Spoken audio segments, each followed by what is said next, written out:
Bonsoir.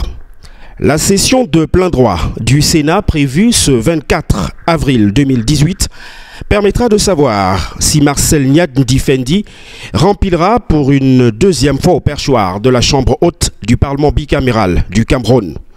Le renouvellement des organes de cette auguste institution qui entame sa deuxième législature est inscrit en priorité dans l'ordre du jour. Notre invité ce soir nous dira ce qu'il pense de cette assise qui découle par ailleurs d'un scrutin de liste du 25 mars dernier et d'un acte de nomination. L'épuration de la dette intérieure, on en parlera, tout comme on évoquera le sujet sur l'assainissement du fichier solde de l'État. Notre invité ce soir, qui aspire donc à briguer la magistrature suprême, nous dira ce qu'il pense de ces deux questions d'actualité. Le fil d'Ariane de cette phase d'entretien ce soir, c'est bel et bien la convention de sa formation politique créée le 13 août 2012. Nous parlerons de l'idéologie de cette chapelle politique qui bouscule les codes et les traditions depuis son entrée sur la scène politique.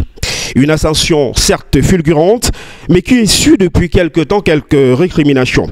Notre invité ce soir est professeur agrégé en droit. Il est par ailleurs membre de la commission des droits internationaux du droit international des Nations Unies, j'y arrive, ex-ministre délégué au ministère en charge de la justice du Cameroun. On lui attribue le mérite d'avoir conduit avec panache la délégation du Cameroun dans le cadre de la résolution du conflit relatif à la rétrocession de la péninsule de Bakassi. Candidat du mouvement pour la renaissance du Cameroun à l'élection présidentielle 2018, le professeur Maurice Kamto est notre invité ce soir. Bonsoir, Monsieur le Président. Bonsoir, monsieur. Je voudrais qu'on débute donc par la session de plein droit qui s'ouvre ce mardi à Yaoundé, avec évidemment en toile de fond ou en ligne de mire la question du renouvellement des organes de cette institution. D'abord, quel est le regard que vous jetez sur la mise sur pied de ce Sénat? D'abord, à l'entame de cette émission, je voudrais faire une mise au point. Il y a environ 2 ans, votre chaîne de télévision LTM a servi de base de lancement d'une attaque massive, agressive, mensongère et ignominieuse à mon endroit. Prétendant que, alors que j'étais ministre délégué auprès du ministre de la Justice, garde des Sceaux, j'ai élaboré un code pénal pour lequel je me suis octroyé 14 milliards. J'aurais donc détourné 14 milliards en ayant au demeurant fait une prestation alors même que j'étais ministre. Par la suite d'ailleurs on a dit que c'est un cabinet dont je suis le créateur, ce qui est exact.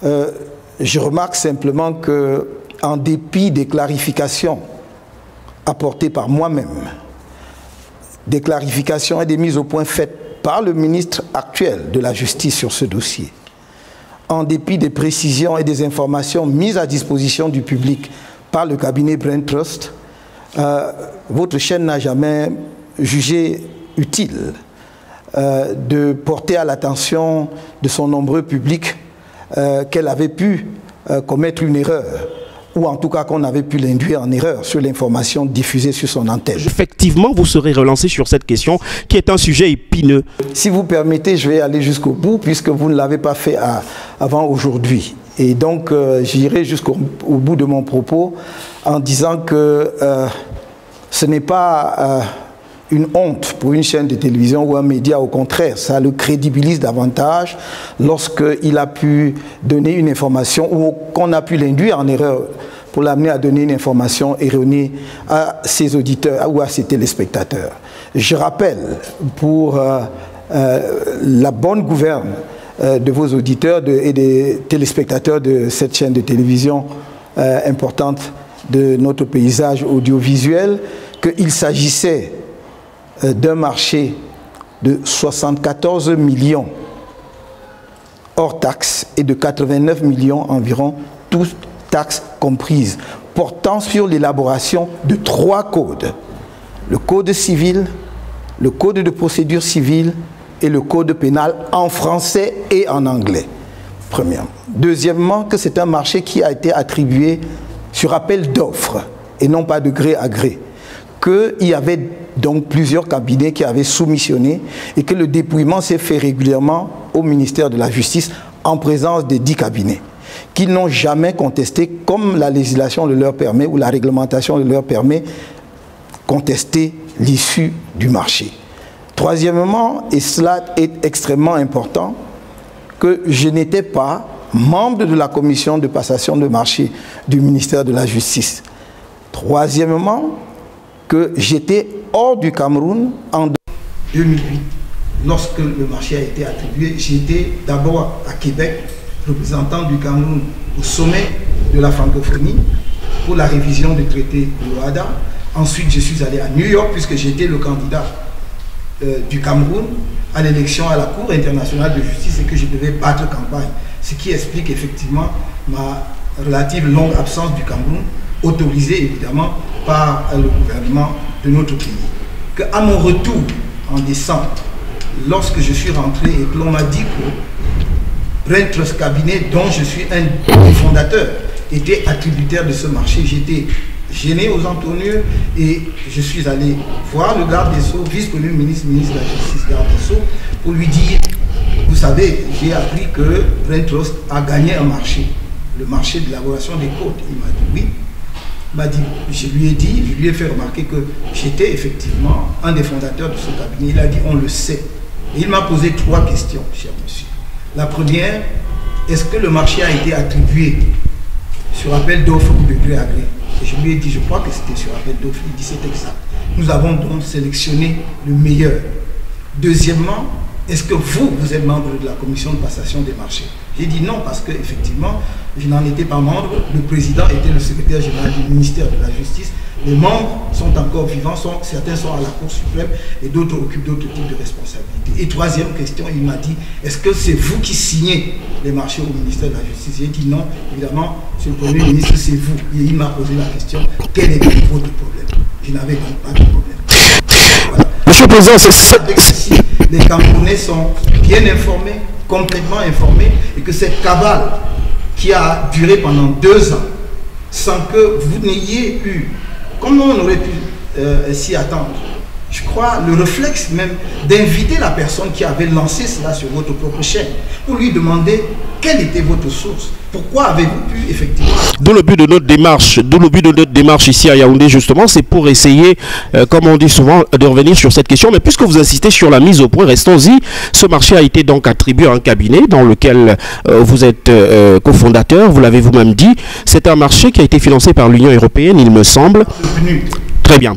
Est-ce que, au sein de votre cabinet, la constitution des différents membres fondateurs aurait pu influencer l'attribution de ce marché? Mais de quelle manière? Moi, j'étais... Monsieur le Président, vous savez que celui qui tient le cordon de la bourse est généralement celui à qui on attribue le marché.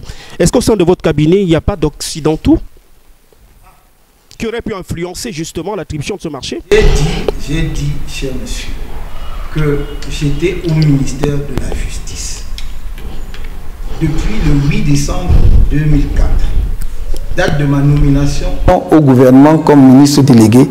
Je n'ai, et puis jusqu'à ce jour, plus jamais mis les pieds au cabinet Brain Trust. Plus jamais. Donc, vous, par votre question, vous accréditez peut-être sans vous en rendre compte l'idée selon laquelle j'aurais joué à 2 positions. Monsieur le Président, je me questionne. Oui, mais je réponds à votre question, cher monsieur. Je dis votre question laisse sous-entendre que j'étais ministre délégué, puis je suis allé au cabinet préparer un dossier pour soumissionner. Et je vous dis, cher monsieur, le cabinet était tenu par un gérant qui est resté le même depuis la fondation jusqu'à aujourd'hui, professeur agrégé de droit privé, qui avait déjà soumissionné à divers marchés, aussi bien dans l'administration camerounaise qu'auprès des organisations internationales. Parce que le cabinet Brain Trust, même pendant que j'y travaillais, a travaillé pour le PNUD, le Programme des Nations Unies pour l'environnement, pour la Banque mondiale, pour le secteur privé, plusieurs banques de la place. Je ne vais pas les citer. Plusieurs institutions bancaires de la place. Donc nous travaillions et nous ne vivions pas uniquement de la commande publique. Parce qu'il faut que ce soit clair. Donc ce cabinet a monté son dossier. Et c'est peut-être cela justement qui fait la différence. C'était que c'était un cabinet expérimenté, fondé en 1994. Ce n'était pas un cabinet fondé la veille, créé pour la circonstance. Et peut-être certains concurrents mal préparés, justement, ont-ils été surpris par le professionnalisme. Alors donc, si vous voulez regarder la composition de l'équipe, allez, le ministre de la Justice, garde des Sceaux actuel, a dit que c'était la meilleure équipe possible en termes de compétences. Alors si vous voulez davantage d'informations, je ne sais pas pourquoi. Ce qui vous gêne, médias, d'aller vers les sources que j'indique depuis. Nous y allons, Monsieur le Président, nous y allons.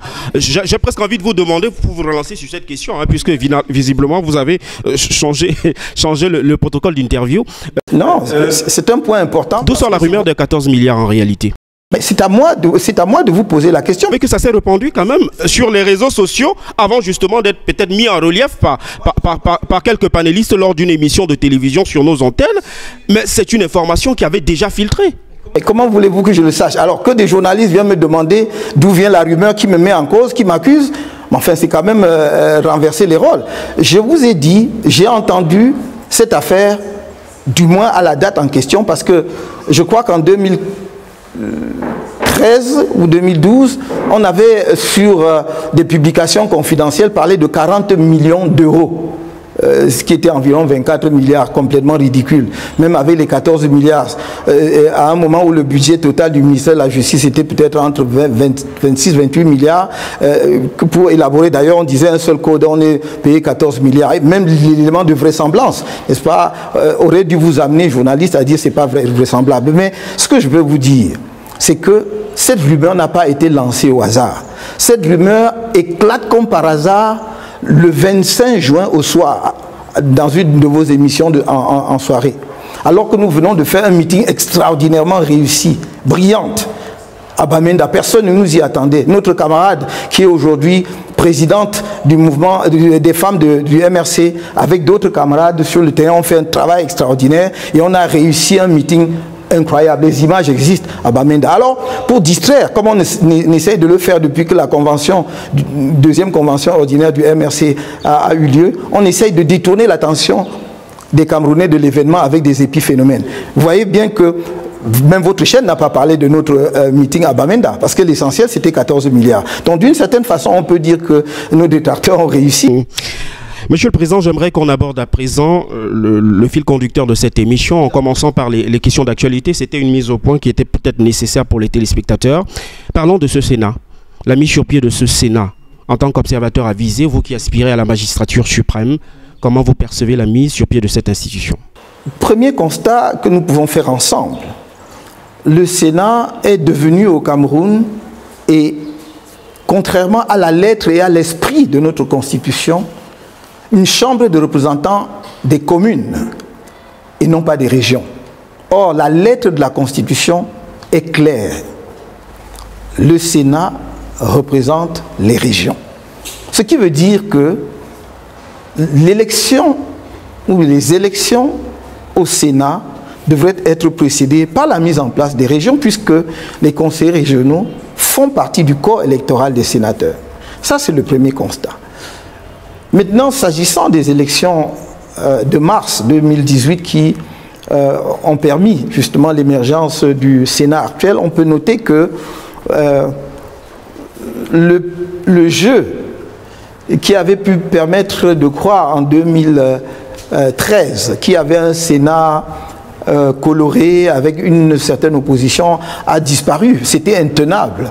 Et le propriétaire a tout repris, n'est-ce pas? Et donc, concédant au passage à l'opposition, on peut dire, si on est généreux, 7 sièges, parce qu'au fond, quand on dit que le RDPC a 87 sièges, le RDPC a 93 sièges, parce que tous ceux qui ont eu un siège de sénateur nommé par le président de la République sont des alliés officiels. Je ne parle même pas d'alliés officieux, mais d'alliés officiels du RDPC. Donc on se retrouve avec un Sénat obèse d'un parti qui est boulimique, qui ne se conçoit que dans l'unicité, dans l'unanimisme, alors même qu'on pense qu'on est entré dans l'ère du pluralisme. Vous avez parlé de l'esprit de la Constitution, c'est la réforme du 18 janvier 1996 très exactement.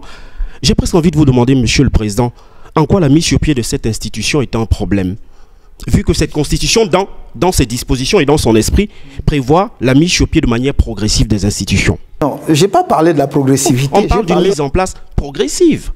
Je veux bien que l'on suive cette progressivité qui dure un quart de siècle. Mais soit, c'est pour cela que je dis qu'il dure un quart de siècle et qu'il peut continuer un siècle encore. Je crois que les Camerounais sont assez patients, ils attendront. Cependant, il y a une logique constitutionnelle.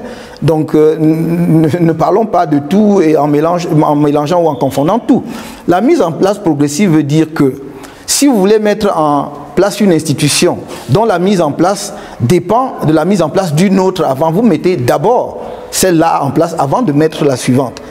Qu'est-ce que je voudrais dire en termes très simples? C'est que le Sénat représente les régions, dont la mise en place du Sénat dépend de la mise en place des régions. On n'a pas mis en place les régions, on ne pouvait donc pas mettre en place le Sénat. Mais je me suis toujours exprimé très clairement là-dessus, d'un point de vue de la légalité constitutionnelle.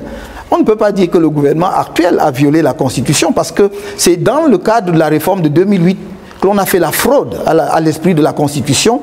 Tout le monde en 2008 s'est focalisé sur la durée du mandat présidentiel. Et donc on a glissé le corps électoral pour les élections sénatoriales peut être composé des conseils municipaux. Quand vous avez une majorité qui torture la Constitution, qui prend des libertés, non seulement avec l'esprit, mais avec la lettre de la Constitution, parce qu'elle a une majorité incontrôlable au Parlement, ça donne ce résultat-là, où nous avons des dispositions contradictoires au sein de la même Constitution. Et c'est ça qui est déplorable pour notre pays. De la même façon qu'on ne manipule pas la justice d'un pays pour des finalités politiques, il faut se garder d'instrumentaliser la Constitution à des fins politiciennes, parce que pour des finalités politiques, il faut se garder d'instrumentaliser la Constitution à des fins politiciennes, parce que effectivement on fragilise la loi fondamentale qui est la loi suprême de notre pays, à laquelle on ne devrait toucher qu'avec d'infinies précautions et de façon exceptionnelle. Cette raison, ce n'est pas simplement parce que quand on regarde la constitution de ce collège électoral-là, votre parti partait définitivement... La défaite était presque confirmée pour votre formation politique, avec à peine une dizaine de conseillers municipaux sur l'ensemble des 360 communes que compte le Cameroun face à un mastodonte qui était en face. C'était peut-être logique que vous abandonniez le combat. Les 360 communes que compte le Cameroun face à un mastodonte qui était en face, c'était peut-être logique que vous abandonniez le combat. Je n'ai jamais fait mystère de cela, monsieur, donc vous ne révélez rien. Ce que je voulais dire, c'est qu'il n'est pas juste de dire avec à peine une dizaine, c'est 19, donc à peine une vingtaine, c'est plus correct. Mais ceci dit, je n'ai jamais fait mystère de ce que la première raison pour laquelle nous ne sommes pas allés au sénatorial, donc c'est cette logique constitutionnelle qui n'est pas respectée. Mais la deuxième, c'est qu'effectivement, nous sommes un parti sérieux, nous ne pouvions pas aller... être des marchands d'illusions auprès des Camerounais en faisant croire que nous pourrions avoir des sénateurs élus ou un sénateur élu, alors que nous savions que le corps électoral ne nous permettait pas d'espérer un tel résultat. Vous avez absolument... La dernière question, Monsieur le Président, vous êtes un parti sérieux. Oui. Vous avez pris part aux élections législatives et municipales de septembre 2000, je crois que c'est 2007, c'est cela? 2013. 2013 y arrive. Vous y êtes allé alors que le code électoral est inchangé. Vous êtes un parti sérieux? C'est un code qui venait d'être adopté en 2012.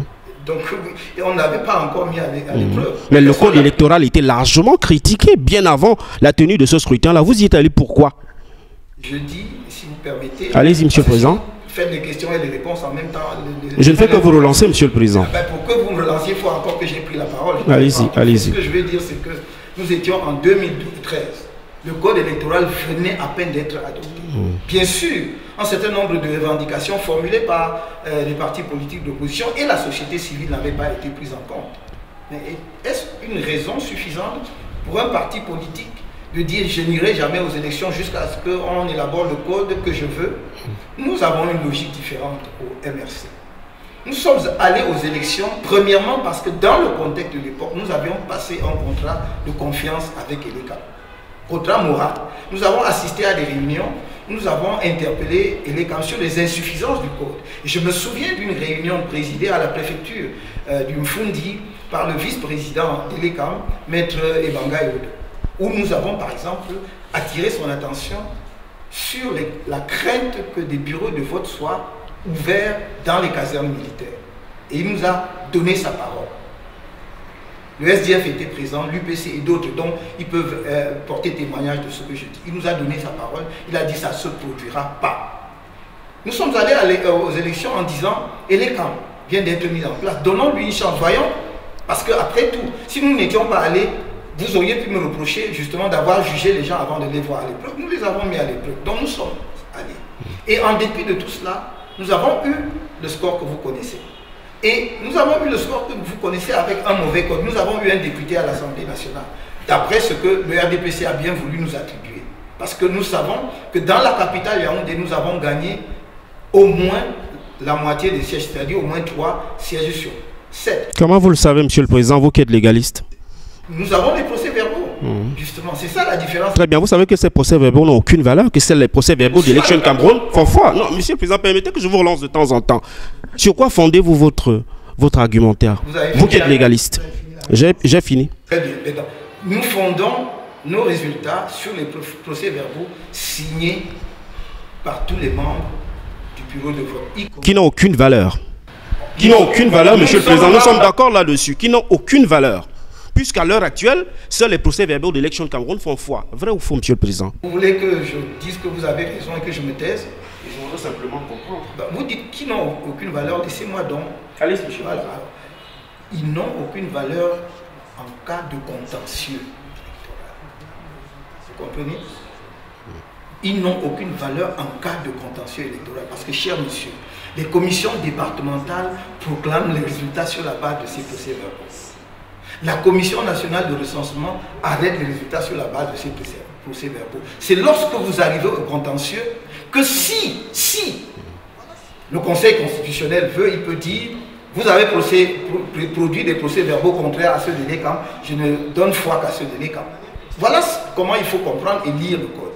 Alors, quand vous me dites, effectivement, si on lit de manière cursive, on peut arriver à la conclusion à laquelle vous aboutissez. Mais nous disons donc que nous avions gagné au moins la moitié des sièges à Yaoundé.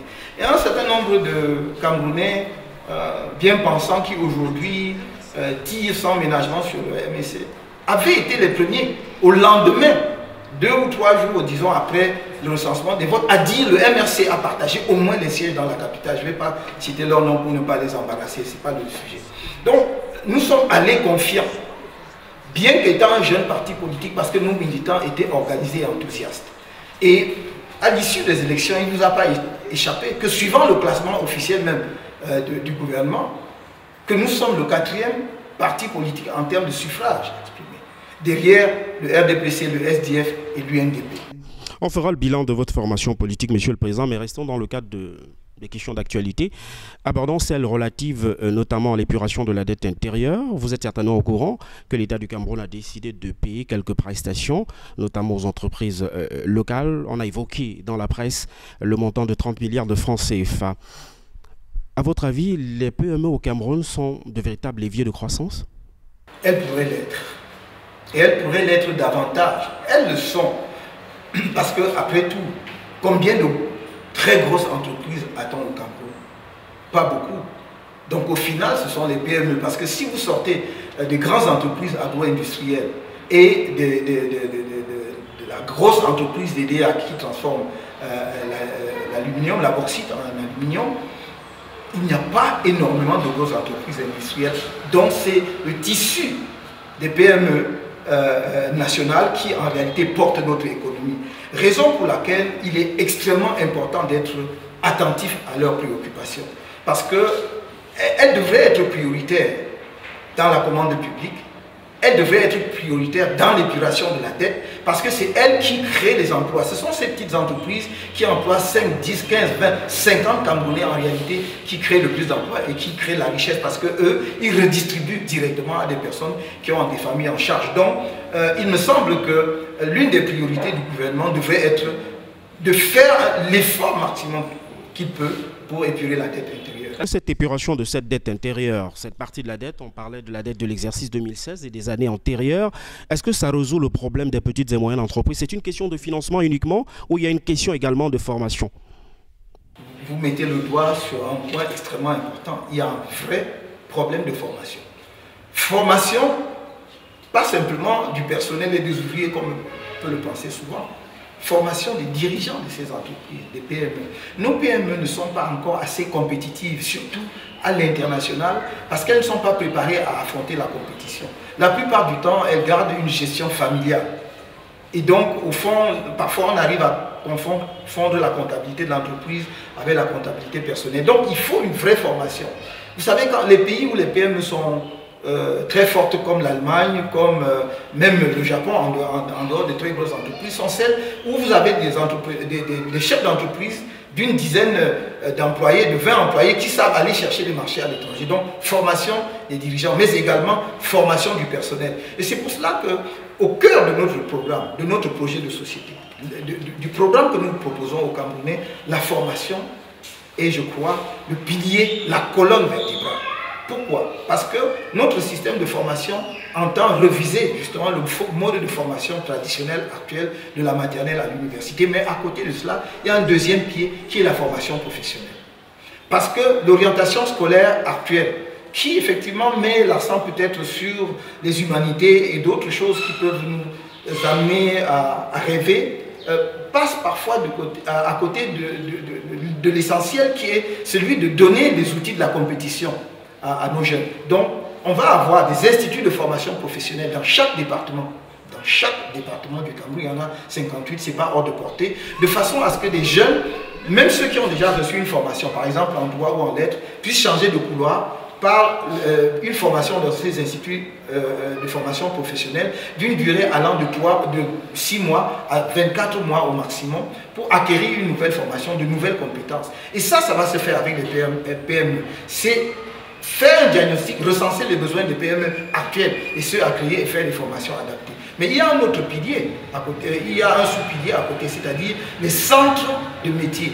Nos centres de métiers ne s'adressent plus uniquement à des gens qui ont fait des études secondaires, universitaires, mais c'est des gens qui ont le CEP, parfois qui n'ont même pas le CEP, mais qui veulent faire une formation de coiffeuse, de staffeur, de carreleur, d'ébéniste. Ils vont passer 3 à 18 mois au maximum dans ces centres de métiers pour acquérir des métiers. Et cette compétence professionnelle, cette compétence technique leur sera donnée par d'anciens, des gens qui sont parfois à la retraite, qui ont acquis vraiment de l'expérience et qui vont transmettre. Ces gens seront employés, même s'ils sont déjà à la retraite, sur la base de contrats à durée déterminée pour qu'ils puissent transmettre leur savoir. L'on sort de ce sujet, Monsieur le Président, pour aborder le troisième sujet dans l'ordre des questions d'actualité. D'abord, la question de l'assainissement du fichier solde de l'État. Vous êtes certainement au courant que le ministre des Finances va lancer une opération dès la fin de ce mois d'avril, notamment au niveau des guichets de banque, pour tenter justement de débusquer ceux qui continuent d'émarger sur le compte du Trésor public du Cameroun. D'abord, cette opération d'assainissement du fichier solde de l'État, ce n'est pas une nouveauté au Cameroun, mais le fait que l'on s'engage à ce qu'on appelle aujourd'hui un comptage physique, ce retour à une méthode à la limite rudimentaire, vous parle, vous? Ce n'est pas nouveau, vous l'avez bien dit et vous avez raison de le dire. Moi-même, qui suis devant vous, j'ai déjà participé justement au recensement physique au moins 3 fois. Donc même le fait d'y ajouter l'adjectif physique ne change rien à l'affaire. C'est que, en fait, on recommence périodiquement cette affaire pour jeter de la poudre aux yeux. Si l'on veut rationaliser le fichier des agents du personnel de l'État, on sait comment le faire. On sait informatiser avec des clés de sécurité. Aujourd'hui, on vous a parlé d'Antilope, on a parlé de toutes sortes de systèmes qu'on a mis en place, JPS 1 et 2 et tout le reste. Sauf que, en fait, ce sont ceux qui sont techniquement en charge de ces systèmes qui ont en même temps les clés de sécurité. Et ils peuvent modifier à volonté. Il faut que l'on mette, il ne faut pas faire croire que nous sommes le seul pays au monde où on ne peut pas avoir un système informatique fiable, où la sécurité informatique est garantie. Nous ne sommes pas le seul pays au monde qui informatise le personnel de la fonction publique. Pourquoi au Cameroun ça ne marche pas? Pourquoi on arrive toujours à avoir des fraudeurs et effectivement à avoir presque, je ne sais pas moi, un quart ou un cinquième, pour être gentil, du personnel de l'État qui sont des fraudeurs qui ne devraient pas justement avoir un salaire payé par l'État à la fin du mois. Donc je pense qu'il faut que l'on soit sérieux dans ce que l'on veut faire. Si on veut vraiment réformer la fonction publique camerounaise, d'ailleurs ça ce n'est qu'une mesure cosmétique. Parlons de quelques solutions que vous suggérez justement pour un assainissement du fichier solde de l'État et l'amélioration de la qualité de la dépense publique. Oui, je vais vous donner un exemple. D'abord, l'informatisation est cruciale. Demain, si le MRC est en charge de gérer ce pays. Ou si les Camerounais me font l'honneur de faire de moi le prochain président de la République du Cameroun, la réforme de la fonction publique va commencer par une informatisation suivant les standards internationaux. Nous avons des Camerounais compétents pour le faire. Il y en a ici au Cameroun et dans la diaspora. Croyez-moi, on peut faire un système sécurisé. Et donc, à partir de ce moment-là, vous pouvez connaître le stock exact du personnel de la fonction publique et le stock exact des salaires des fonctionnaires. Et deuxièmement, il y a quelque chose de simple.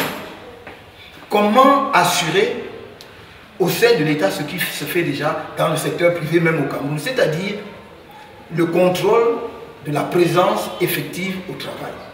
Dans le secteur privé, dans n'importe quelle entreprise bien organisée, vous arrivez avec votre carte que vous passez dans une machine qui indique effectivement l'heure à laquelle vous êtes arrivé et l'heure à laquelle vous partez. On n'a jamais pu faire ça dans l'administration camerounaise. Parce qu'on trouve toujours le moyen de mettre cela en panne. Personne ne veut que ça marche parce que, en réalité, les gens viennent accrocher les vestes ou, pour ce qui est des femmes, mettre leur sac à main, repartent et reviennent 30 minutes avant la fin de l'heure normale du travail et repartent. Donc il faut que nous redevenions sérieux. Parce que la productivité ne doit pas être une exigence simplement du secteur privé, mais également du secteur public. Et je vais vous dire, pour accompagner cela, il faut, je vais dire la présence, il faut deux mesures, au moins. Premièrement, il faut revaloriser les salaires dans la fonction publique. Ne nous voilons pas la face. Les gens ont des salaires qui ne correspondent pas au niveau de vie actuel. Lorsque on garde le SMIC encore, je crois, à 32 270 francs, si je me trompe, nous savons, pour prendre la ville de Yaoundé, qu'avec 50 000 francs, même c'est limite, parce que même si vous vivez dans le Elobi, vous allez trouver une chambre unique pour une seule personne, avec un seul lit, pas à moins de 15 000 francs. 15 000 francs pour la chambre. Combien, à supposer que vous n'ayez aucune charge, vous n'êtes pas marié, vous n'avez pas d'enfant, vous êtes seul. Combien vous mangez par mois? Peut-être 15 autres 1000 francs, vous êtes à 30 000 francs. Combien est-ce que vous payez pour aller au travail? Le véhicule, le taxi ou le mototaxi. Vous ne vous habillez pas, vous ne vous lavez pas, vous n'avez pas de hobby, vous n'avez rien. Donc même déjà 50 000 francs, c'est limite. Or nous sommes à 32 270 000 francs. Donc il faut revaloriser les salaires dans la fonction publique. Nous pensons sur cette question justement, sur la revalorisation du salaire à la fonction publique, dans le contexte camerounais, est-ce que c'est un projet réaliste? Est-ce que vous ne craignez pas les effets d'entraînement? Je prends un CAF. L'augmentation forcément des salaires à la fonction publique devrait entraîner une sorte d'inflation sur le marché. Vous contrôlez l'inflation comment? Vous avez raison de dire qu'il y a toujours un risque d'inflation lorsqu'on augmente les salaires. L'inflation n'est pas, comment dirais-je, un signe négatif en économie. Une économie qui n'a pas un certain niveau d'inflation est une économie atone parce qu'effectivement on est en décroissance. Dans tous les pays où la croissance est nulle ou négative, il n'y a pas d'inflation. Donc il faut un niveau d'inflation. Le problème c'est la maîtrise et le contrôle de l'inflation. Et vous dites, vous contrôlez l'inflation comment? Premièrement, en développant la consommation des produits locaux. Donc d'abord en accroissant l'offre locale du produit. Produits agricoles en particulier, parce que je ne vous apprends rien en disant que nous importons pour à peu près 650 milliards de produits de consommation chaque année au Cameroun. Rien que le sucre, hein, on est autour de 120 milliards, rien que pour le sucre. Donc nous pouvons accroître l'offre de sucre, nous avons les espaces appropriés pour cultiver. Nous pouvons accroître l'offre de maïs, nous sommes en déficit de maïs, nous importons le maïs, etc. Nous pouvons accroître notre production de riz, etc. Donc vous accroissez cela, vous assurez une meilleure distribution, y compris dans les supermarchés, et vous allez voir que vous pouvez contrôler l'inflation. Parce que l'inflation, c'est surtout justement lorsqu'il y a beaucoup d'importations. La deuxième mesure que j'ai préconisée tout à l'heure, c'est qu'il faut mettre le départ à la retraite à 60 ans pour tout le monde à la fonction publique. 60 ans, minimum de base, parce qu'il y a des corps où on part à 65 ans, comme dans la magistrature, comme dans l'enseignement, pour des raisons objectives. Donc, je vois que c'est absolument insoutenable d'imaginer qu'un médecin va à la retraite à 55 ans, alors qu'il est dans la force de l'âge et de l'expérience. C'est une perte. Donc, il faut au moins 60 ans. Donc, avec ces mesures, ajoutez à une chose, on va être extrêmement, croyez-moi, rigoureux dans le recrutement dans la fonction publique. Justement. Il faudra, par exemple, reconvertir un certain nombre de personnels. Il ne s'agit pas de les renvoyer, mais de leur permettre d'acquérir de nouvelles compétences pour servir à des postes plus valorisants. Par exemple, il n'est plus normal que dans la fonction publique, la plupart des directeurs ou des responsables soient encombrés de secrétaires. Parce que l'ordinateur aujourd'hui permet à chaque responsable de pouvoir taper son courrier directement, etc. Bon, on peut toujours avoir besoin d'une secrétaire, enfin d'une assistante, mais pas de 2, de 3, de 4 ou de 5, comme si on était à l'époque où on tapait à la machine à écrire. Donc, ces secrétaires, nous allons les récupérer, les former, leur donner des formations, comme je vous ai dit tout à l'heure, de 6 à 12 mois, pour qu'ils acquièrent de nouvelles compétences pour servir à d'autres niveaux dans l'administration. Donc, voilà les mesures que nous avons. Vous avez évalué le coût de ces deux mesures? De quelles mesures? Celles que vous venez d'évoquer. La mise en œuvre de ces mesures, si jamais vous êtes porté... Oui. Quel coût ça a? Puisque la formation s'acquiert dans les structures que l'État met en place. Tenez, si vous prenez une secrétaire qui travaille au ministère des Relations extérieures, vous voulez qu'elle devienne un attaché diplomatique. Vous lui donnez la formation à l'IRIC. Elle ne va pas faire le cycle de maîtrise de l'IRIC. Elle va faire le cycle peut-être d'1 an ou de 2 ans et elle va acquérir ce niveau de compétence. Donc elle n'a pas besoin de rester comme secrétaire, elle devient attachée diplomatique. Donc il n'y a pas un coût particulièrement élevé. Sortons de ce sujet pour aborder la dernière question d'actualité dans le cadre de cette première phase d'échange relative à la mise sur pied d'une zone de libre-échange continental. Vous savez que plusieurs pays africains, notamment 47 très précisément, ont signé cette résolution-là en attendant évidemment que cela fasse l'objet de ratification dans les parlements de ces pays-là. Quel est votre regard sur cette résolution? L'idéal visé est excellent. Parce que si effectivement notre continent pouvait être une vaste zone de libre-échange, ce serait l'idéal. Mais pour l'instant, je parle d'idéal pourquoi? Parce que cette zone de libre-échange risque de se heurter très rapidement aux réalités de la diversité du niveau de développement économique des différents pays africains. Vous savez qu'un certain nombre de nos pays, sinon l'écrasante majorité, vit en grande partie des recettes douanières. Si vous faites une zone de libre-échange en Afrique, bien que les échanges, nous le savons, les échanges intra-africains sont faibles comparés à ce que nous exportons en dehors du continent, il reste que les recettes douanières, même venant d'autres pays africains, sont une source importante de financement du budget de l'État. Si vous supprimez cela, certains pays vont avoir du mal. Pourquoi? Parce que tous les pays n'ont pas le même niveau, par exemple, d'industrialisation, de diversification de leur production. Donc si vous leur dites, désormais on peut entrer dans votre marché en franchise douanière, ils vont regarder, ils vont dire, bah, nous, qu'est-ce qu'on exporte vers eux? Rien.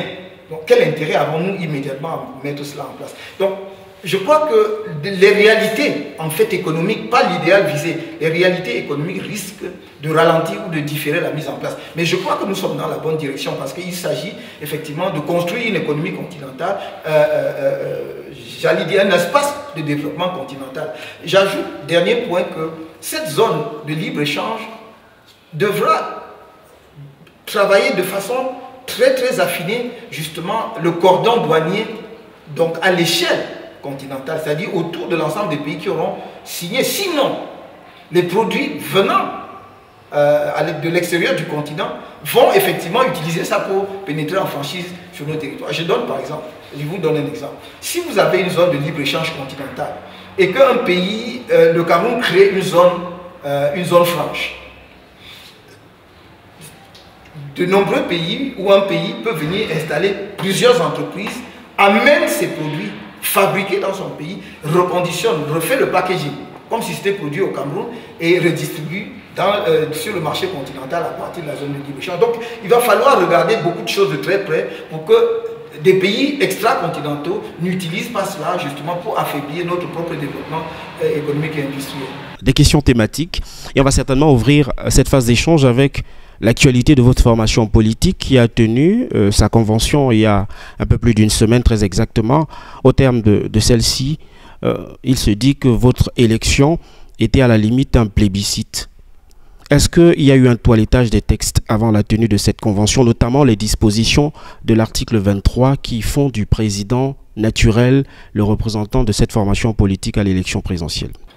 Merci de me donner l'occasion de reparler de cette formidable convention qui était la fête des militants du MRC, venant de toutes les régions du pays, venant de tous les départements du pays. C'était extraordinaire. Je pense que sans forcer les traits, tous les observateurs attentifs de la scène politique camerounaise ont apprécié ce moment exceptionnel de communion militante. Maintenant, je vais vous dire une chose, c'est depuis 2015 que j'ai dit, alors que les statuts d'origine du MRC disaient très clairement en leur disposition que vous venez de citer, que le président du MRC est le candidat du parti à l'élection présidentielle.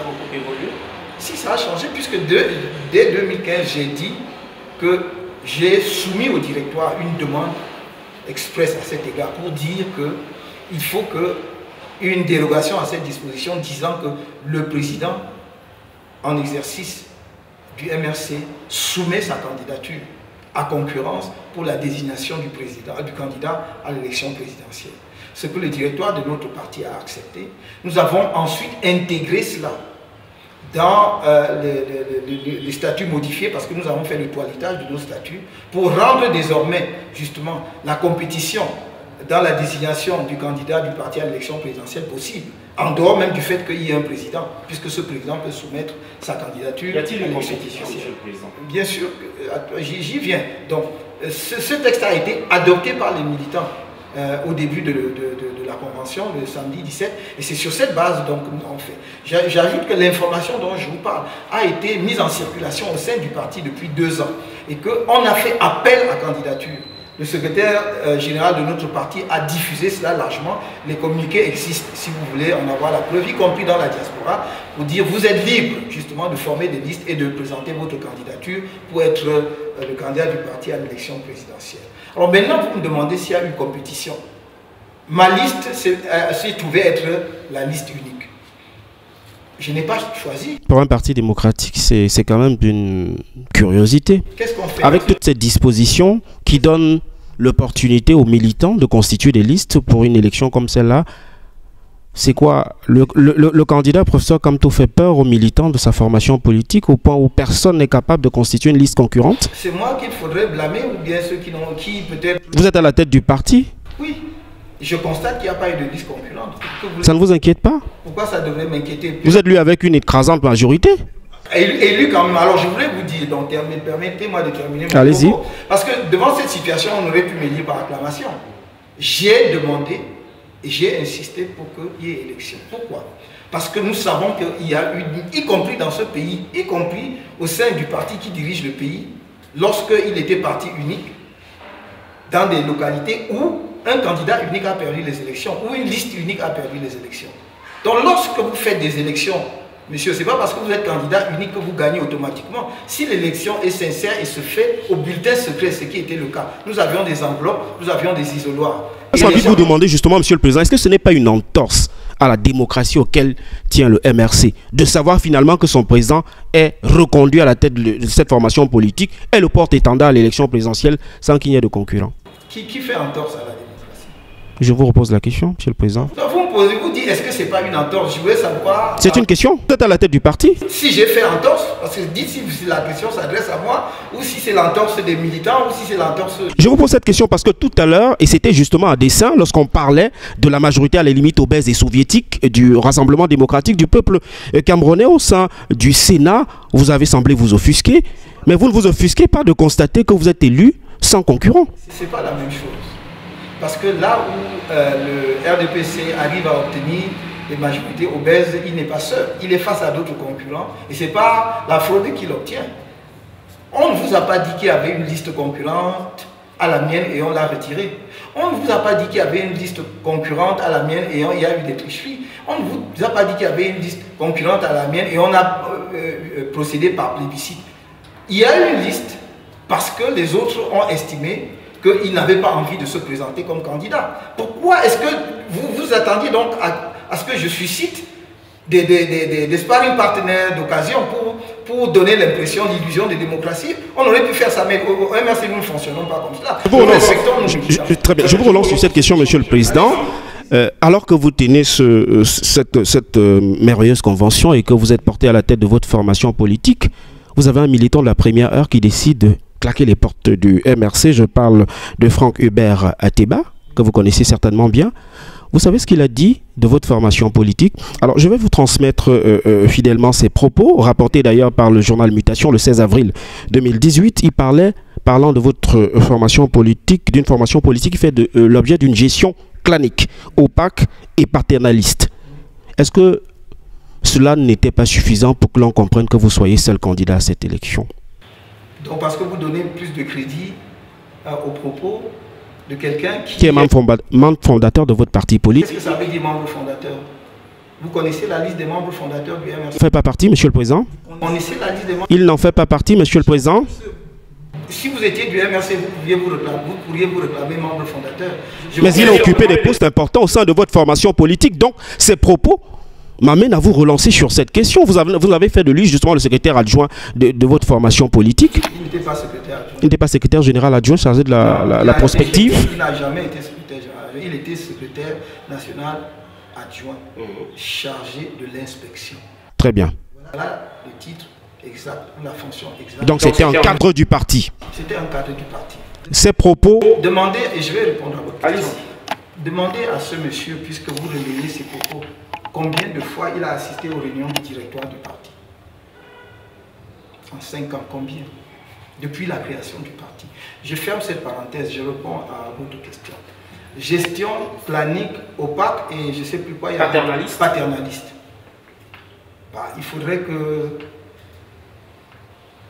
Paternaliste, il faudrait que j'ai une autorité paternelle hors pair. Dans un parti où il y a des camarades qui sont beaucoup plus âgés que moi, qui ont plus de 70 ans, que je sois à ce point paternaliste sur eux qu'ils se couchent. Eux qui ont des enfants, des petits-enfants et derrière-petits-enfants. Non, il faut respecter les uns et les autres. Je crois qu'on peut être en désaccord avec un parti politique, s'en aller comme la personne dont vous parlez et d'autres personnes qui sont parties du MRC. Et nous respectons leur choix. Le MRC, nous avons la particularité de dire au MRC que nous n'excluons personne. Vous voyez donc, c'est cette personne qui décide enfin de dire qu'elle démissionne. Elle n'est pas la seule. Vous en connaissez d'autres. Donc, nous respectons son choix. Mais qu'il respecte les militants du MRC. Quand on dit gestion opaque, qu'est-ce que c'est qu'une gestion opaque? Je vais vous dire. Ce monsieur, cette personne dont vous parlez, fait partie d'un groupe qui a la naissance de notre parti. Parce qu'il n'y croyait pas, cher monsieur. M'ont rendu la vie impossible ici avec 2 questions. La première, c'était à qui appartient le siège? À qui appartient le siège? Est-ce qu'on loue, est-ce qu'on a acheté? Et la question que j'ai posée un jour était, pendant que vous tenez vos réunions ici, est-ce que quelqu'un est jamais venu vous déranger pour demander un loyer? Non. Mais quel est donc le problème? La deuxième chose, parce qu'il persistait, je commets une commission présidée par un de nos camarades qui était chef traditionnel venant de l'Est, pour qu'il les réunisse, parce que je le considère comme un sage au sein du parti, donc qu'il les réunisse et qu'il leur demande exactement quel est le problème. Et le rapport qu'il me donne est ahurissant. C'est que les camarades me disent de déposer sur la table ce que j'ai dans la poche pour faire fonctionner le MRC, pour qu'on sache si on va tenir 6 mois ou pas. Ce sont des camarades qui croyaient à l'avenir du parti, ça.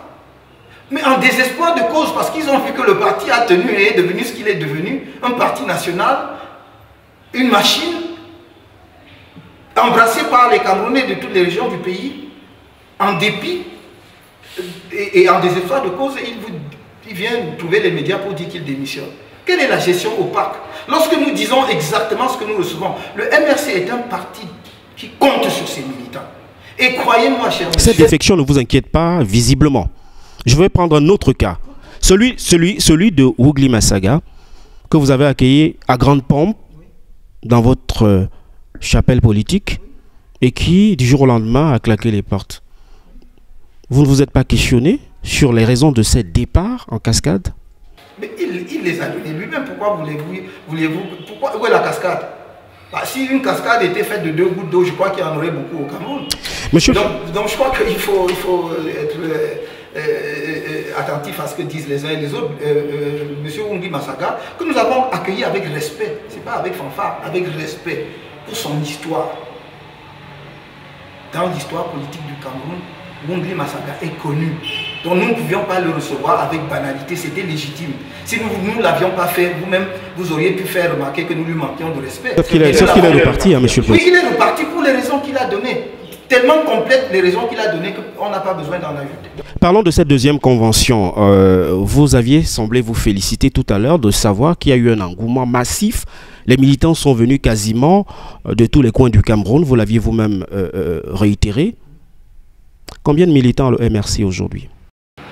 Ça, vous poserez la question au secrétaire national. On n'a pas pris le temps de faire un inventaire avec la tenue de cette deuxième convention. Vous savez pas le nombre de militants que vous avez? Non, parce que ce ne sont pas les militants qui viennent à la convention, ce sont les délégués. Si c'était les militants, il n'y aurait pas assez de place.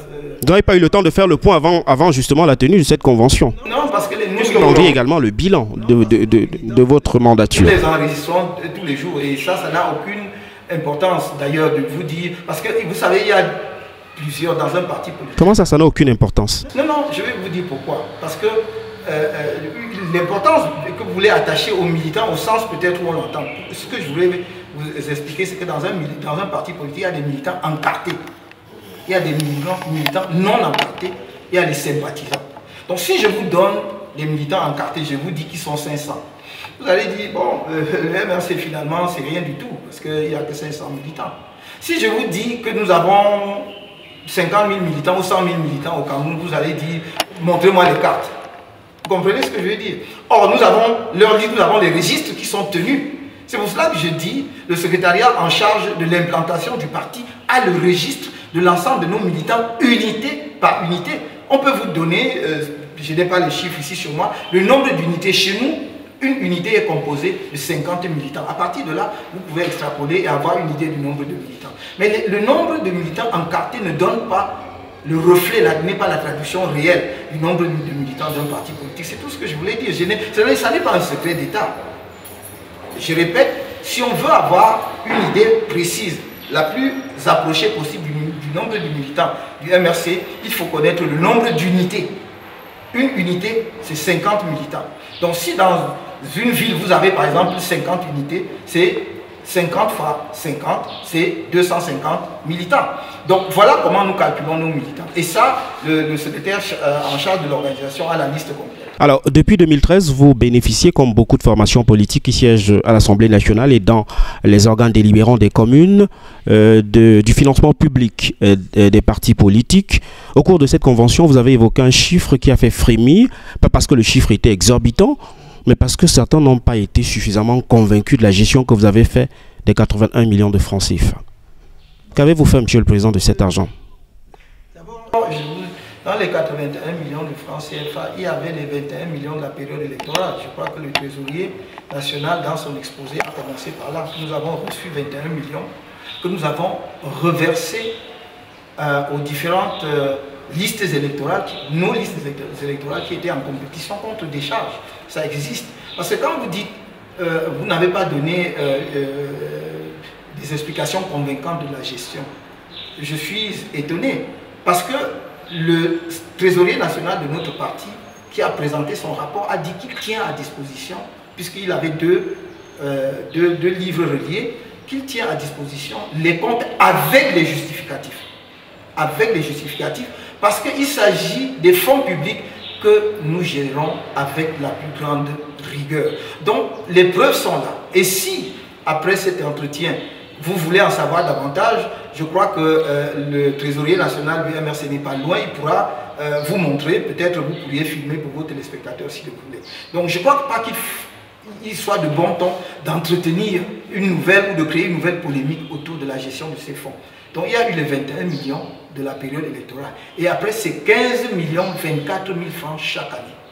15 millions 24 000 francs chaque année. Comme je le disais à nos camarades, si vous prenez même rien que le chapitre défilé, j'ai dit qu'un polo coûte, un t-shirt coûte entre 1000 et 1200 francs. Suivant que vous commandez ça à la dernière minute ou que vous y prenez un peu tôt. je dois vous souligner au passage que la date à laquelle l'État libère ses fonds n'est pas connue, c'est toujours aléatoire. Par exemple, pour cette année, au moment où nous parlons, nous sommes en avril, nous n'avons toujours rien reçu. Donc, vous pouvez donc être amené à préfinancer. Et vous attendez jusqu'à la dernière minute, vous allez commander vos t-shirts au prix fort. Vous allez vous retrouver à fabriquer des t-shirts, parfois jusqu'à 1500 francs. Donc quand vous vous rendez compte que nous défilons sur l'ensemble du territoire, nous avons des communes, je dis des communes, où il y a 2000 personnes qui défilent. 2000. Donc quand vous additionnez cela, rien que, je ne dis pas qu'il y a des militants qui supportent une bonne partie. Et c'est d'ailleurs tant mieux, sinon on ne s'en sortirait pas. Mais le parti appuie cela. Ça c'est la première chose. La deuxième chose, vous êtes un journaliste très perspicace et attentif à ce qui se passe sur la scène politique. Vous avez dû voir que nous ne sommes pas endormis au cours des 5 dernières années. Nous avons tenu des meetings. Si on devait consacrer les 15 millions au meeting, je crois qu'un seul meeting absorberait la totalité des 15 millions. Nous avons tenu des meetings à Bafoussam, à Tchang, à Ponsamba, à Bertois, en dépit. Bon, ça a été compliqué à Bertois parce que finalement, le meeting n'a pas pu avoir lieu parce que l'administration a tout fait pour que ça n'ait pas lieu. Mais nous sommes quand même allés à la rencontre de nos camarades. À Ngandéré, nous en avons tenu. À Bamenda, nous étions en train d'aller au sud-ouest avant l'éclatement de la crise. Et nous préparons depuis l'extrême nord et le nord. Donc, on ne peut pas dire qu'est-ce que vous faites avec les fonds. Ça n'est pas sérieux. Il y a des localités où nous louons, parce que les camarades de ces localités ne peuvent pas prendre en charge eux-mêmes. Nous louons le siège du parti. Je peux en citer à Ngandéré, dans beaucoup d'autres, à l'est, à Bertois, etc. Nous louons ces localités. Donc quand on veut créer une polémique inutile, alors que nous avons dit, nous tenons à disposition, y compris de l'inspection générale de l'État, comment dirais-je, les pièces complètes et les justificatifs des dépenses, c'est disponible. Monsieur le Président, si vous était donné de dresser un bilan de votre parcours à la tête de cette formation politique, que diriez-vous? Je ne dresserai pas un bilan de mon parcours personnel, parce qu'on ne le dit pas assez. Le MRC est dirigé par un directoire national. Je suis le président du parti et du directoire, mais c'est un directoire. Si vous n'aviez pas un long chemin à parcourir pour entrer à Douala, je vous aurais invité à notre réunion du directoire de demain, parce que nous les tenons chaque mardi. Et vous verrez que ce n'est pas le président qui décide tout seul. Moi, je soumets les problèmes au directoire. Et le directoire examine, croyez-moi. Et les gens s'expriment. Parfois, on est en désaccord. C'est le débat qui permet de dégager la solution. Jamais je n'ai imposé une décision au directoire. Je leur dis toujours, à la fin, je pense que pour telle ou telle raison, peut-être telle solution est favorable. Et un consensus se construit autour de la solution. Et c'est parce que certains de nos camarades se sont éloignés à tort des structures dirigeantes du parti qui tiennent le genre de propos qu'ils tiennent aujourd'hui dans les médias. Parce que si vraiment ils s'impliquaient dans le parti, ils constateraient que nous sommes un parti qui fonctionne de façon très ouverte et très démocratique. Donc, mon parcours, et je dirais le parcours du directoire national à la tête du parti, est un parcours, je crois, qui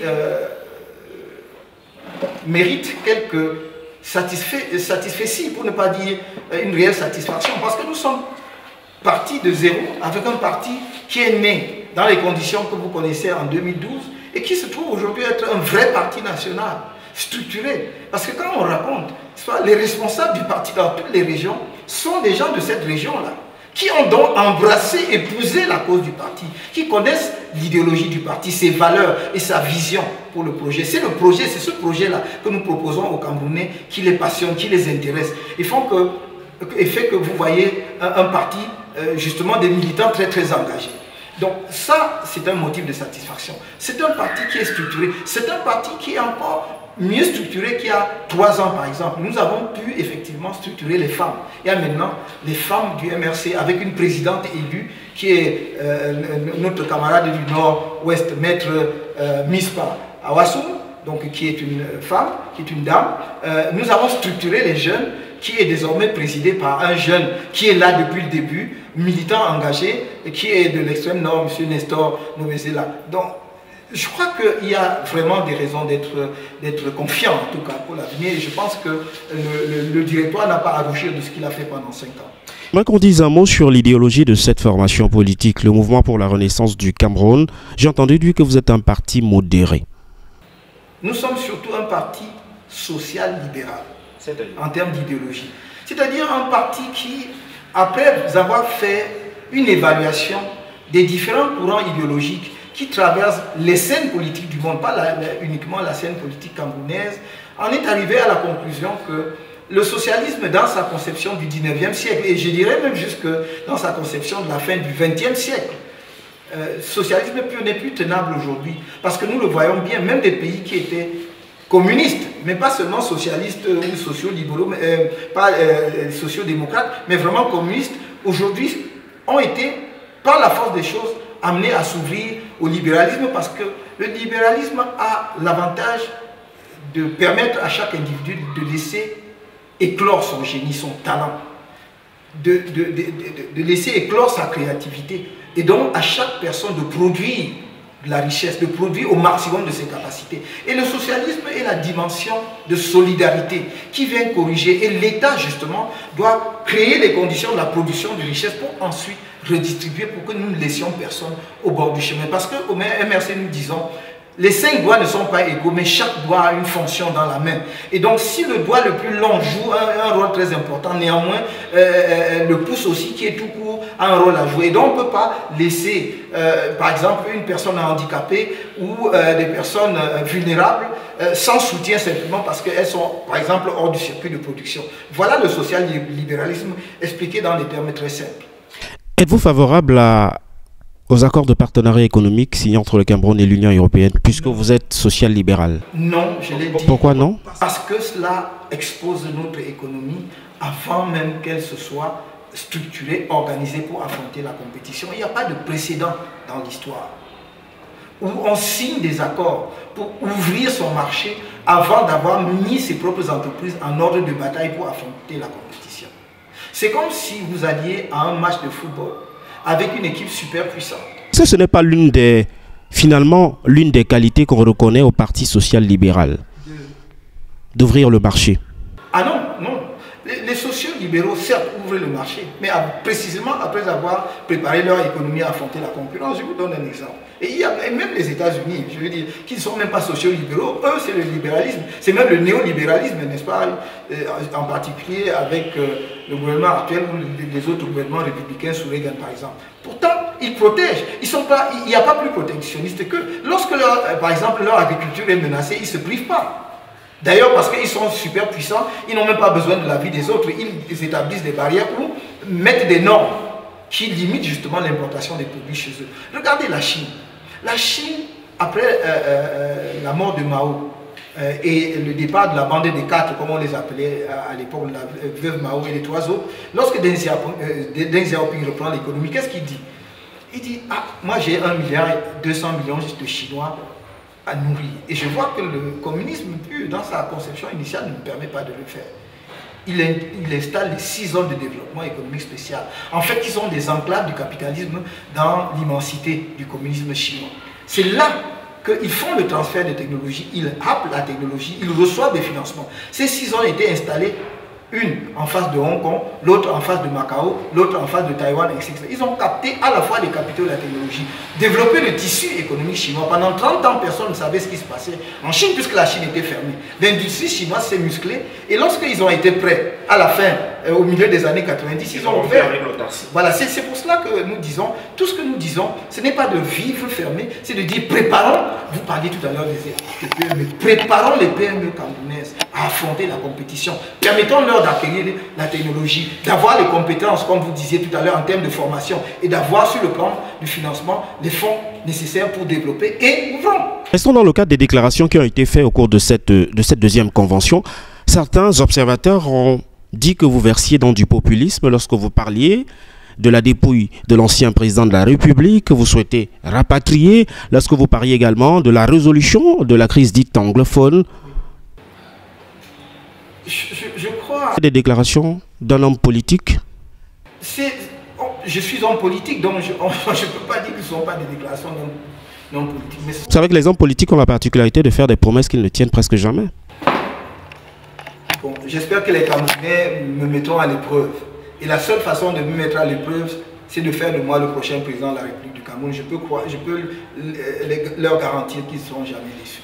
Parce que, si vous avez d'ailleurs dit tout à l'heure, quand on me tient pour quelqu'un de modéré, justement parce que je ne sombre pas dans la facilité. J'ai dit aux Camerounais ce que nous pouvons faire ensemble. Mais revenons à ce que vous avez dit. Il n'y a que ceux qui ne m'écoutent pas attentivement qui peuvent croire que je disais ça pour la première fois.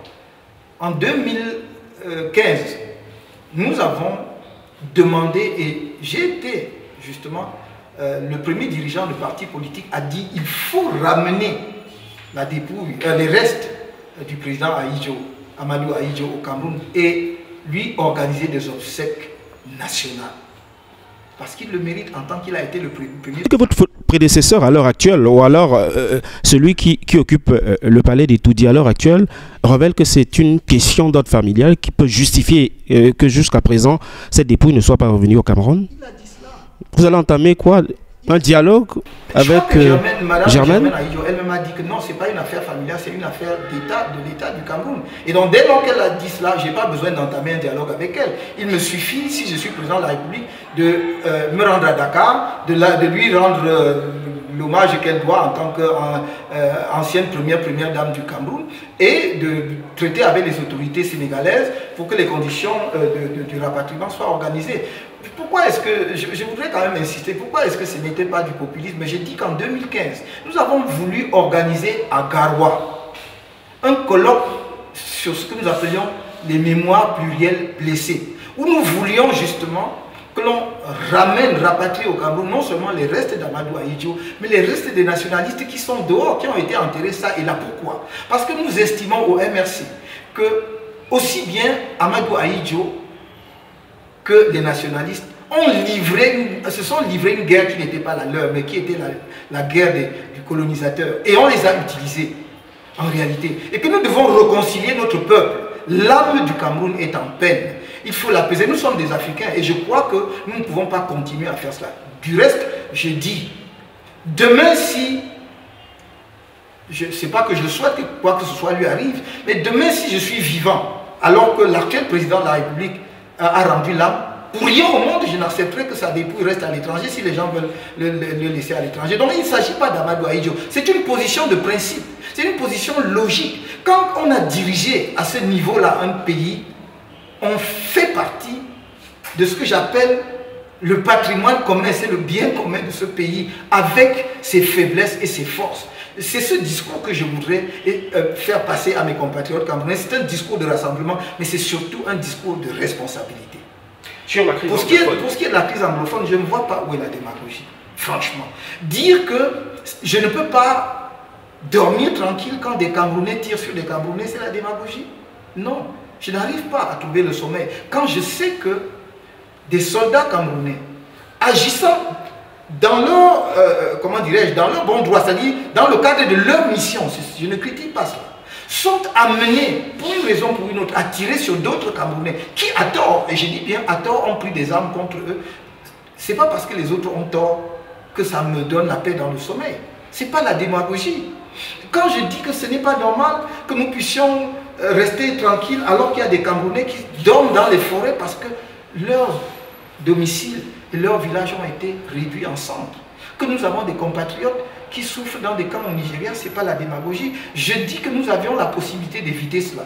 Et que maintenant que cela est arrivé, nous avons la possibilité de régler pourquoi nous ne le faisons pas. J'ai toujours dit, humblement, que j'étais disposé, si on pouvait penser que je pouvais être utile en quoi que ce soit, à faire partie de ceux qui peuvent rechercher la solution à ce problème. Il n'y a aucune démagogie. Et je me terminerai simplement, si vous donnez 30 secondes, en disant que si je suis en capacité de diriger le Cameroun demain, ce sera le problème numéro 1 sur mon agenda politique.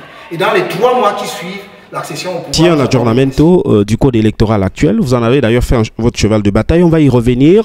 Le code actuel, il est comme il est. Il a ses imperfections. Monsieur le Président, êtes-vous favorable dans un contexte pareil à une alternance par l'insurrection? Non.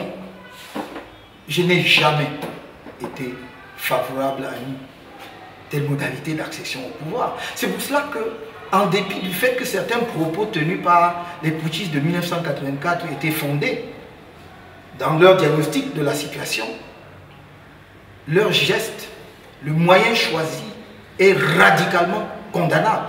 Il n'y a aucune compréhension possible lorsqu'on organise le coup d'État dans un des tentatives de coup d'État ou de coup d'État dans un pays. Ce ne sont pas, de par mon éducation et ma formation, je ne suis pas naturellement enclin à ce genre justement de modalité d'accession au pouvoir. Donc, c'est pour cela que dès sa création, le MRC a toujours dit « Nous voulons le changement par les urnes dans la paix ». Beaucoup n'y croyaient pas, mais nous avons persévéré et les Camerounais nous ont compris. Et aujourd'hui, ils adhèrent massivement. C'est pour cela que c'est dès 2013 que nous avons commencé à mobiliser massivement les gens pour aller s'inscrire sur les listes électorales. Si vous avez bien remarqué, vous verrez que le nombre d'électeurs avait quand même augmenté entre 2011 et 2013. C'est grâce aussi au travail, pas à nous seuls, mais grâce aussi au travail que nous avions fait. Et nous nous sommes réjouis de ce que d'autres Camerounais ont rejoint ce mouvement pour effectivement mobiliser les Camerounais à s'inscrire sur les listes électorales. Nous avons une vraie chance d'obtenir l'alternance par les urnes au Cameroun. Et je peux vous assurer que l'un de vos chevals de bataille, c'était notamment la réforme du code électoral. Vous avez même émis quelques propositions. On parle d'une proposition de loi qui a été introduite à l'Assemblée nationale, ensuite au Sénat. J'ai presque envie de vous demander, c'était beaucoup de zèle, Monsieur le Président, compte tenu de votre présence. On parle pratiquement d'un député à l'Assemblée nationale face à la machine du Rassemblement démocratique du peuple camerounais. C'était juste pour essayer, pour tâter le terrain, comme on parle trivialement au quartier. Vous pensiez qu'une telle démarche aurait pu aboutir, traverser le simple palier de la conférence des présidents? Non, les choses, il ne faut pas regarder les choses de cette façon. D'abord, effectivement, la conférence des présidents n'a même jamais examiné, contrairement à ce que prévoit le règlement de l'Assemblée nationale. Donc la conférence aurait pu l'examiner et pour la rejeter, elle ne l'a pas fait. Mais ceci dit, non, il ne faut pas voir le jeu parlementaire de cette façon-là. Le jeu parlementaire veut que les députés examinent, ce sont les élus de la nation.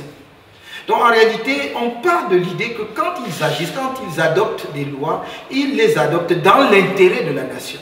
Et nous pensons d'ailleurs toujours que le code électoral fait partie des questions qui ne concernent pas un parti politique en particulier, qui concernent l'ensemble des acteurs du système politique. C'est-à-dire vouloir que les règles soient claires, vouloir par exemple que celui qui sort vainqueur des élections ou de l'élection présidentielle par exemple ait une légitimité suffisante grâce à des élections à 2 tours n'est pas quelque chose à laquelle les députés du parti dominant ne peuvent pas être sensibles. Donc nous pensions que si effectivement le jeu parlementaire se déroulait normalement, on pouvait soumettre cela au débat. Quitte à ce que l'Assemblée dit, après avoir examiné pour telle ou telle raison, nous rejetons.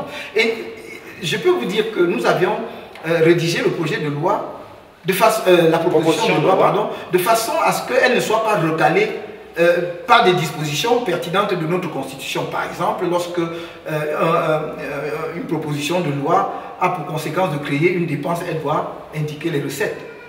Voilà pourquoi je vous demande si ce n'était pas zélé, monsieur le Président. Vous connaissez la configuration de la conférence des présidents. Vous avez un seul député à l'Assemblée nationale.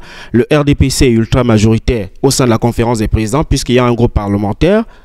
Est-ce que ce n'était pas du zèle? Je vais prendre un autre exemple. Peut-être, je crois que je vous ai répondu. Nous sommes dans l'arène politique, hein? Oui, oui. Non, j'ai dit, je vais prendre un autre exemple. Peut-être ne me suis-je pas bien fait comprendre. Laissons la révision du code électoral. Est-ce que ce serait incongru qu'un député de l'opposition, même d'un parti qui, comme le MRC, n'a pour l'instant qu'un député à l'Assemblée nationale, fasse une proposition de loi, par exemple, portant sur la consommation du tabac? Et je pense que oui, parce que c'est une question d'intérêt national qui intéresse tous les Camerounais. Au regard du fonctionnement de cette institution, Monsieur le Président. Non, je voulais dire... Je voudrais justement qu'on se limite un peu au fonctionnement de cette institution. On sait que les missions de l'Assemblée nationale ou encore du Sénat aujourd'hui, c'est de légiférer et de contrôler l'action du gouvernement. Vous avez vu prospérer depuis la mise sur pied de l'Assemblée nationale une seule proposition de loi, même émanant du RDPC. C'est pourquoi je vous demande, est-ce que ce n'était pas suffisamment zélé de votre part? Est-ce que le RDPC a fait des propositions de loi? Le SDF... Mais ils n'en ont jamais fait. Oui, non, jamais fait. Peut-être par 4 que les seuls lois qui sont votées à l'Assemblée nationale, vous le savez mieux que moi, vous êtes un expert en la matière, ce sont des projets de loi émanant de l'exécutif. C'est pour ça que je me demande, vous qui avez un singleton à l'Assemblée nationale, vous ne trouviez pas ça suffisamment courageux? Je vous ai expliqué, je dis, le code électoral est une question d'intérêt national.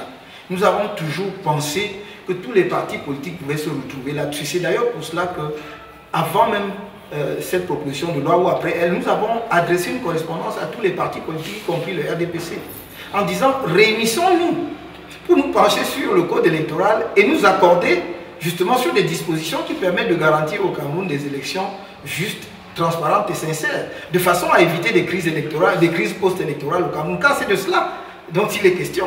Parce que, écoutez, les troubles post-électoraux, aucun pays n'a intérêt à ce que cela lui arrive. Et généralement, ça arrive parce que, justement, le code étant mauvais, on conteste. Et nous pensions donc que c'était d'intérêt national suffisant pour que l'ensemble des formations politiques se retrouvent autour de cette question. Donc le fait que nous soumettions une proposition de loi, ce n'était pas simplement fantaisiste, nous pensions que ça pouvait enclencher quelque chose. D'ailleurs, quand vous soumettez une proposition de loi, les autres partis politiques ou les autres groupes parlementaires peuvent amender, c'est-à-dire enrichir. Donc ça aurait pu être un point de départ pour l'enrichissement et effectivement aboutir à l'élaboration. J'aimerais qu'on s'arrête sur ce code électoral et quelques réformes que vous préconisiez. Il y a le fait que l'âge électoral chez vous devrait être ramené à 18 ans. Vous avez parlé du bulletin unique qui doit être instauré. Et il y a une disposition qui quand même m'a quelque peu intrigué. Vous parlez d'imposer le vote obligatoire au Cameroun. Monsieur le Président, j'ai presque envie de vous demander, l'abstention n'est-il pas la preuve de la vitalité d'une démocratie? L'abstention, c'est le refus par un citoyen de prendre part au jeu démocratique. Et nous pensons, puisque vous parliez de la réalité de chaque pays, nous pensions qu'il est anormal que dans un pays d'environ 25 millions d'habitants, nous n'atteignions pas 10 millions d'électeurs. En réalité, nous devrions avoir entre 13 et 15 millions d'électeurs au Cameroun. Nous n'en avons que 7, 7,5 peut-être. Et c'est à peine la moitié de ce en quoi notre pays est en droit de s'attendre comme corps électoral. Donc du coup, il y a comme une sorte de désintérêt et de désaffection. Et l'incivisme peut être également électoral. Et donc c'est pour cela que nous disons qu'il faut que les Camerounais aillent, peut-être de par une contrainte normative, aillent s'exprimer sur le choix de leurs dirigeants. Se disant, nous n'inventons rien. Beaucoup de pays, y compris des pays développés. Moi, j'aime pas toujours faire référence à des pays développés, mais il y a de nombreux pays de vieille démocratie où le vote est obligatoire. Je ne crois pas qu'ils soient moins démocrates que nous, qu'ils soient moins attentifs aux droits et libertés que nous. Mais nous constatons que c'est avec beaucoup de peine. Et vous voyez l'énergie que tout le monde y a mis, les partis politiques, des mouvements qui se sont créés pour mobiliser les gens à s'inscrire sur les listes électorales, mais même là, je ne crois pas qu'on atteindra 8 millions d'électeurs. Et donc, il y a un problème. Nous disons, il ne faut pas que les Camerounais se réfugient dans la léthargie, qu'ils aillent dans leur chaumière et pleurer, et avec la fameuse formule, on va faire comment? Avez-vous dressé un diagnostic de la situation avant d'évoquer cette disposition dans la réforme du code électoral que vous souhaitiez? Est-ce que vous ne vous êtes peut-être pas rendu compte que l'offre politique au niveau de l'opposition n'intéressait pas l'opinion nationale dans sa globalité? Ça pouvait justifier justement ce désintérêt de la chose politique. Ça veut dire que celle de la majorité est encore plus inintéressante, parce que si elle était davantage intéressante, elle pourrait mobiliser aussi beaucoup d'électeurs. Bon, donc on constatera que ni la majorité ou le gouvernement, ni l'opposition n'a d'offre politique intéressante. Ça veut dire que de façon générale, la classe politique camerounaise est incapable. Donc il faut imposer le vote obligatoire. Mais nous avons noté au MRC que dans cette incapacité générale, peut-être nous émergeons un peu du lot parce que notre offre politique nous a permis d'avoir le niveau actuel d'inscription sur les listes électorales. Monsieur le Président, on va sortir de cette phase d'échange dans le cadre de cette émission, malheureusement, qui tire vers son terme, avec une question toute simple. Votre petit frère Cabral vous a appelé depuis ? Pas encore, mais je ne désespère pas. Je crois qu'il peut prendre le temps qu'il faut, je suis patient. Merci en tout cas de nous avoir accordé votre attention dans le cadre de cette livraison d'un fauteuil pour vous sur les antennes de la télévision du Monde. Je rappelle qu'on recevait le professeur Maurice Kamto, qui est le président du Mouvement pour la Renaissance du Cameroun. Il est candidat à l'élection présidentielle 2018. Merci de nous avoir accueillis au sein du siège de votre formation politique. C'est moi qui vous remercie. C'est tout pour cette édition d'un fauteuil pour vous ce mardi à mardi prochain.